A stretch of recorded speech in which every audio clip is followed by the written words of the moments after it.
بسم اللہ الرحمن الرحیم۔ معزز سامعین، نبی اکرم صلی اللہ علیہ وسلم کا ارشاد ہے انما الاعمال بالنیات، یعنی اعمال کا دار و مدار نیت پر ہے۔ مومن کی نیت اس کے عمل سے بھی زیادہ اچھی ہوتی ہے۔ یہ بات سمجھنے میں ذرا دشواری پیش آتی ہے، مگر حقیقت یہی ہے کہ نیت عمل سے زیادہ بہتر ہوتی ہے۔ اس کی وجوہات ہیں، اور سب سے پہلی بات تو یہ ہے کہ نیت کرنے سے مومن کو اجر ملتا ہے، نیکی لکھی جاتی ہے۔ عمل میں ریا کا امکان ہے، لیکن نیت کرنے سے انسان کے اعمال میں نیکی ضرور لکھی جاتی ہے۔ اور دوسری اس کی وجہ یہ ہے کہ نیت قلب کا عمل ہے، اور قلب کو انسان کے پورے جسم میں فضیلت حاصل ہے کہ یہاں انسان کو معرفت حاصل ہوتی ہے، لہذا قلب کا عمل باقی انسان کے سارے اعضاء پر فضیلت رکھتا ہے۔ تو مومن کی نیت اس کے عمل سے زیادہ بہتر ہے، اس لیے ہمیشہ اپنی نیتوں کو ٹٹولتے رہنا چاہیے اور نگرانی کرتے رہنا چاہیے کہ ہم جو کام بھی کر رہے ہیں کیا واقعی اللہ سبحانہ تعالیٰ کی رضا کے لیے کر رہے ہیں یا پھر کسی اور مقصد کے لیے کر رہے ہیں۔ تیسری وجہ یہ ہے کہ نیت کے اندر دوام ہوتا ہے، عمل میں دوام نہیں ہوتا۔ کوئی بھی عمل کریں محدود ہوگا، لیکن نیت کے اوپر کوئی حد نہیں ہے۔ مثال کے طور پر ایک آدمی نیت کر سکتا ہے کہ جب تک میری زندگی ہے میں تہجد پڑھوں گا۔ اب اگر اس کی زندگی 80 سال ہے تو 80 سال کی نیت ہوئی، تو یہ جو دوام ہے اس کی وجہ سے نیت عمل سے افضل ہو جاتی ہے۔ پہاڑوں جیسے عمل قیامت کے دن نیت کی خرابی کی وجہ سے برباد ہو جائیں گے، اور چھوٹے چھوٹے عمل جن کو انسان کر کے بھول گیا نیت کے اخلاص کی وجہ سے قیامت کے روز انسان کی بخشش کا سبب بن جائیں گے۔ چنانچہ حدیث میں آتا ہے کہ قیامت کے دن ایک بندہ اللہ سبحانہ تعالیٰ کے حضور پیش کیا جائے گا، اس سے اپنے حق لینے والے بہت ہوں گے۔ جب ان کو ان کا حق دیا جائے گا تو اس بندے کے سارے نیک عمل ختم ہو جائیں گے، اور دیکھنے والے یہ سمجھیں گے کہ اب یہ بندہ جہنم میں گیا، مگر اللہ سبحانہ تعالیٰ فرمائیں گے کہ اس کے نامہ اعمال میں جتنے بھی اچھے اعمال ہیں گرچہ وہ لوگوں میں تقسیم ہو گئے لیکن ان میں یہ بھی لکھا ہوا ہے کہ اس کی نیت میں سب بندوں کے لیے بھلائی ہوا کرتی تھی۔ تو یہ جو اس کی بھلائی کی نیت ہے وہ مجھے اتنی پسند آئی ہے کہ اس نیت پر میں نے اس بندے کی بخشش کر دی۔ اور یہ بھی روایت میں آتا ہے کہ قیامت کے روز ایک بندہ پیش کیا جائے گا اور اس کے نامہ اعمال میں حج کا اور عمرے کا اور کتنی ہی شب بیداریوں کا ثواب لکھا ہوگا۔ وہ بندہ بڑا حیران ہوگا کہ رب کریم، میں نے تو حج کیا بھی نہیں اور کوئی عمرہ بھی نہیں کیا، یا اتنے نہیں کیے جتنے لکھے گئے، اور حج کی تعداد زیادہ ہے، یہ کیا معاملہ ہے؟ تو اس سے کہا جائے گا کہ تم نے عمل تو تھوڑا کیا تھا، لیکن تمہارے دل کے اندر نیت ہوتی تھی ہر سال اللہ کے در پر حاضری دینے کی، ہر رات میں اٹھ کر تہجد پڑھنے کی۔ وہ جو تم کہتے تھے کہ اے کاش اگر میرے بس میں ہوتا، اگر وسائل ہوتے، اگر میرے حالات اچھے ہوتے تو میں یہ کر لیتا، وہ جو تمہارے دل سے ایک آرزو اٹھتی تھی اور تمنا اٹھتی تھی، اس تمنا کے اخلاص کو دیکھتے ہوئے ہم اس عمل کا ثواب تیرے نامہ اعمال میں لکھ دیا کرتے تھے۔ کہتے ہیں کہ امام احمد بن حنبل رحمۃ اللہ علیہ کا پڑوسی ایک حداد تھا، یعنی لوہار تھا۔ جب اس کا انتقال ہو گیا کسی نے اسے خواب میں دیکھا اور اس سے پوچھا، بھائی کیا بنا؟ تو وہ کہنے لگا کہ اللہ رب العزت کی رحمت ہوئی، مجھے بخش دیا گیا اور مجھے امام احمد بن حنبل رحمۃ اللہ علیہ کے درجے میں پہنچا دیا گیا۔ وہ شخص بڑا حیران ہوا۔ یہ خود بھی محدث تھے، عالم تھے۔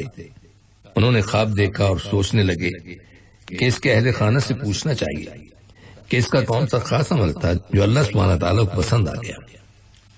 انہوں نے ان کے اہل خانہ سے پوچھا تو ان کے گھر والوں نے کہا کہ ان میں دو باتیں عجیب تھیں۔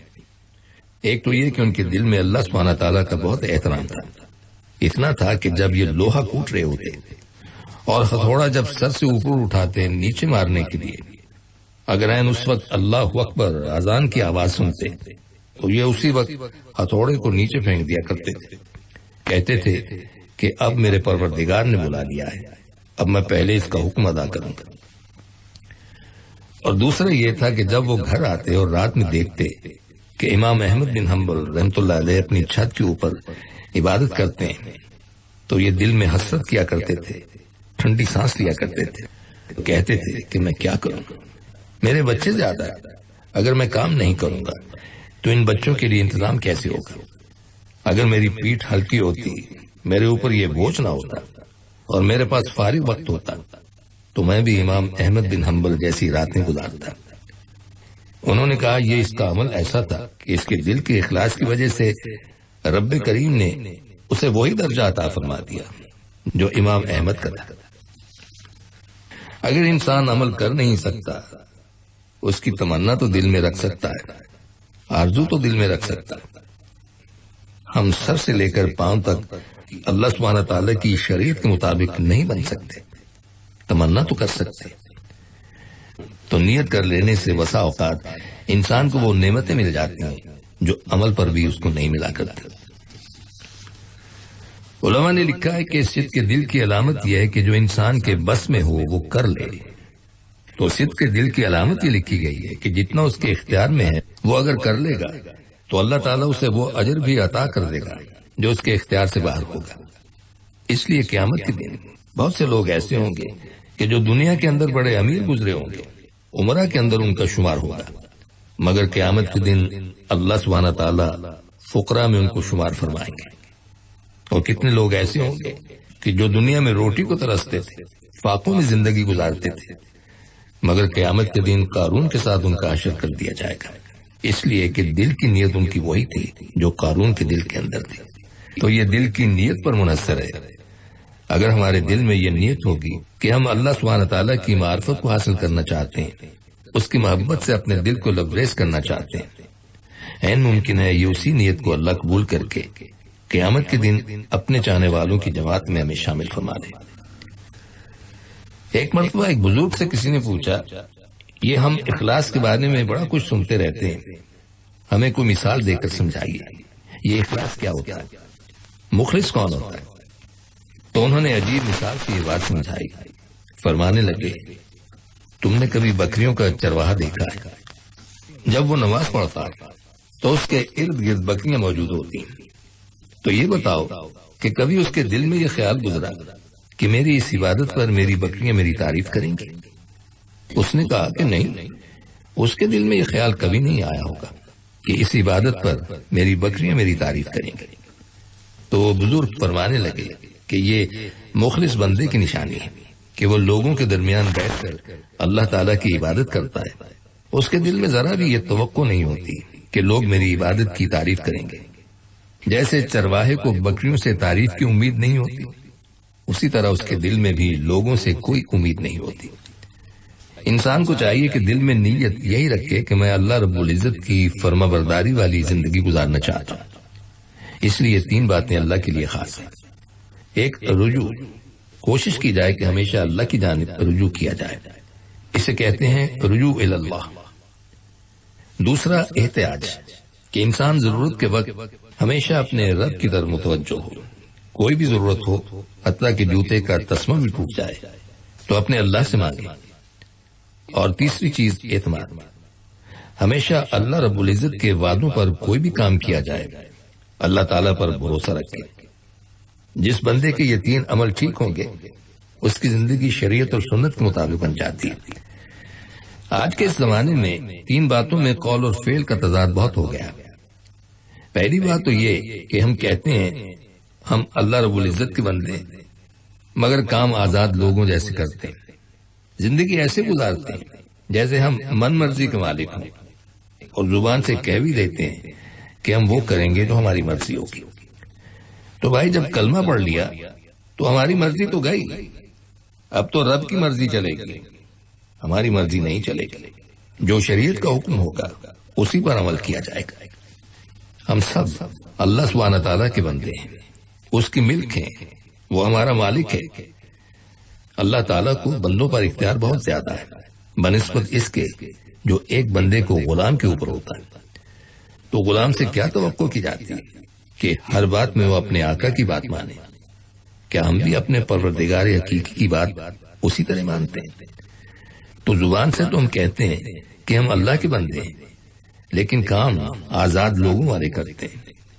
ہمیں اپنی کوتاہیاں نظر نہیں آتی، باقی سب لوگوں کے اندر عیب نظر آتے ہیں۔ اسی لیے کسی عارف نے کہا ہے کہ اے دوست، تم لوگوں کے عیب اس طرح نہ دیکھو کہ جیسے تم لوگوں کے آقا ہو، بلکہ اس طرح سے دیکھو کہ جیسے تم بھی کسی کے غلام ہو۔ دوسری بات یہ ہے کہ ہم یہ کہتے ہیں کہ اللہ رب العزت ہمارا رازق ہے، رزق دینے والا ہے، لیکن دلوں کو اطمینان اس وقت تک نہیں آتا کہ جب تک سب کچھ اپنے پاس حاصل نہیں کر لیتے۔ زبان سے کہتے ہیں کہ اللہ کے وعدے سچے ہیں، مگر رزق کے معاملے میں جب تک آنکھ سے نظر نہیں آ جاتا کہ اب سب کچھ آ گیا ہے، جیب میں موجود ہے، اس وقت تک یقین نہیں آتا۔ ایک اور اہم بات یہ ہے کہ ہمیں اللہ سبحانہ تعالیٰ سے ملاقات کے لیے ہر وقت تیار رہنا چاہیے۔ اس بات کو ہم سب مانتے ہیں، مگر زندگی ایسے گزارتے ہیں کہ جیسے ہمیں مرنا ہی نہیں۔ ہر شخص یہی کہتا ہے کہ جی موت آنی ہے، لیکن اگر پوچھا جائے کہ اس کی تیاری کس نے کی تو ہم میں سے کوئی بھی ہاتھ کھڑا نہیں کرے گا۔ تو ہمیں موت کی تیاری کس طرح سے کرنی چاہیے ہم نہیں کر پاتے۔ دنیا کے معاملات میں الجھے ہوئے ہوتے ہیں۔ دنیا انسان کے جسم کو بوڑھا کر دیتی ہے اور اس کی آرزوؤں کو جوان بنا دیتی ہے۔ عمر گزرنے کے ساتھ ساتھ آرزوئیں بھی جوان ہوتی چلی جاتی ہیں۔ ہم اپنے کاموں کو سمیٹتے نہیں ہیں، دنیا کے معاملات میں الجھے ہوئے ہوتے ہیں کہ اچانک موت کا وقت آ جاتا ہے اور موت کا فرشتہ ہمیں اپنے ساتھ لے جاتا ہے۔ تو اس موت کی تیاری ہمیں اسی زندگی میں کرنی ہے، اس کے لیے ہمیں کوئی الگ سے وقت نہیں ملے گا۔ اور سامعین، ان کلمات کے ساتھ ہی ہمارے آج کے پروگرام کا وقت بھی اب ختم ہوتا ہے، اس دعا کے ساتھ کہ اللہ تعالی ہم سب کو صراط مستقیم پر چلنے کی توفیق عطا فرمائے، آمین۔ آئندہ ملاقات تک کے لیے محمود احمد کو اجازت دیجیے، اللہ حافظ۔ بسم اللہ الرحمن الرحیم۔ معزز سامعین،